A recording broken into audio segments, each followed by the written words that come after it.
Magandang liwanag po muli sa inyo lahat, mga kapatid.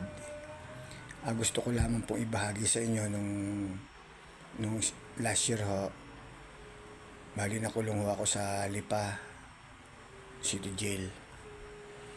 Dahil kinasuhan ho ako ng child abuse ng sarili kong anak.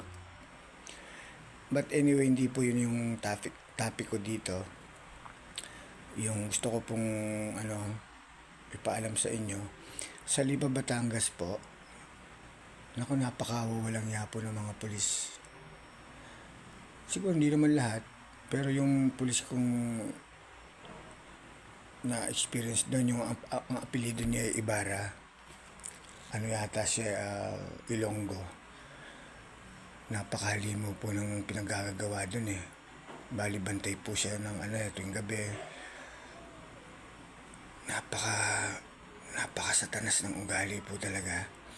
Ginugulpi niya yung mga gusto niyong pagtripan doon. Tapos at the same time, pagka madaling araw na pagsampa na ng gabi, ng malalim na gabi, hihingi po sila ng pang-inom doon sa mga nakakulong. Magiinuman po yung mga pulis na yun. Ang ginagawa po nila doon, pinapasok nila yung mga nakakulong doon. Tapos ginagarote po nila. Ako nga po may bukol pa rin dito hanggang ngayon. Dahil meron silang kung tawagin doon YT na tubong na pinapalo yung talampakan. Yung pong hindi po yung bali yung ang ko po dito, yung Ibarra po na yon, yun nga po maglalasing po yon. Tapos po papadapain po lahat ng madaling araw po yun ha. Pag nalasing na siya, gagawin niyang katatawanan yung mga nakakulong. Pagtitripan niya. Sila nung gabing yun na experience ko, 3 sila eh. Pero madalas yung Ibarra talaga siya talaga yung doon, kulang na lang sungay eh. Siya yung nagbibenta po ng sigarilyo doon, 50 pesos isa. Tapos pag schedule po na iinom siya ng madaling araw, ang gagawin niya po, kikikilan niya yung mga nakakulong doon. Hawak niya po kasi doon yung mga yung mayor tsaka yung sekretary, yung mayor pangalan po noon Alsalte. Ayan, yung sekretary si anong pangalan ba nung basta nakalimutan ko po. Yun. Ang kawalang yaan pa doon, pati po yung mga preso pinapayagan yung uminom doon. Halos gabi-gabi po nagiinuman din sila sa loob ng yung yun, 4 na sulok na yun ng presinto doon sa Lipa. Tapos yung mga mayor doon talagang may hawak doon yung Ibarra. Bali ang ginagawa po ng mga mayor, nagsasabu din paggabi doon sa CR. Ewan ko kung yun pa rin ang mayor ngayon.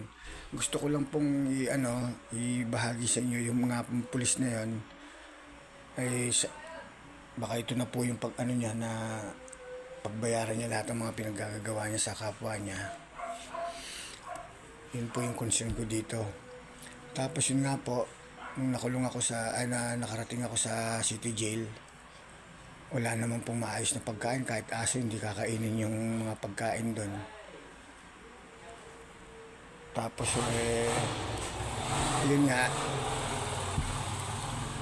500 prisoners po yung nakakulong doon.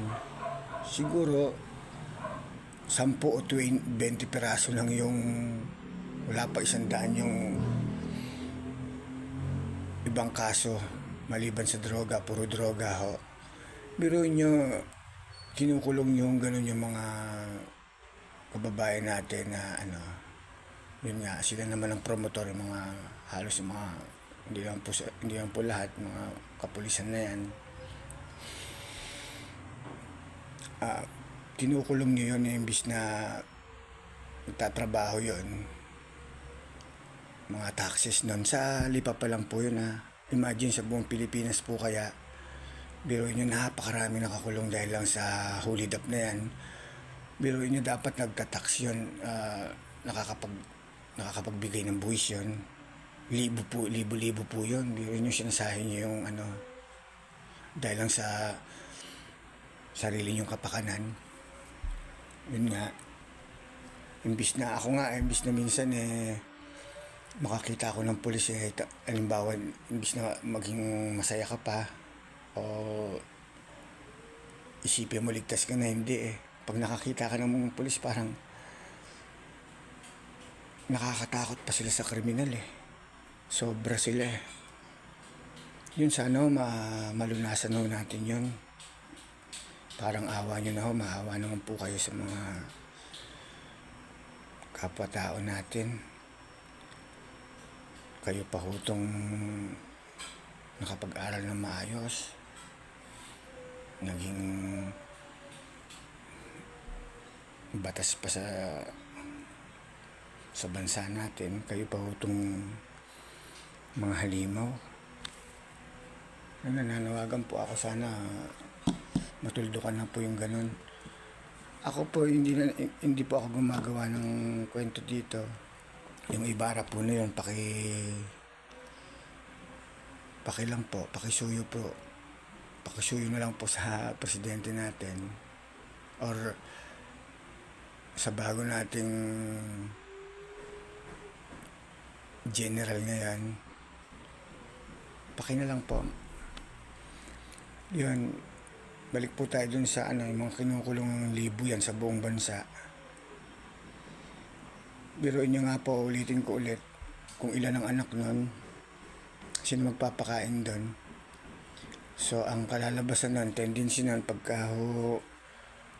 paglaki din ng mga anak nun, ganun din. So, walang changes. Hindi na ho na magbabago. Yun. Sana matuldukan na po talaga. Maraming salamat po. Salamat po.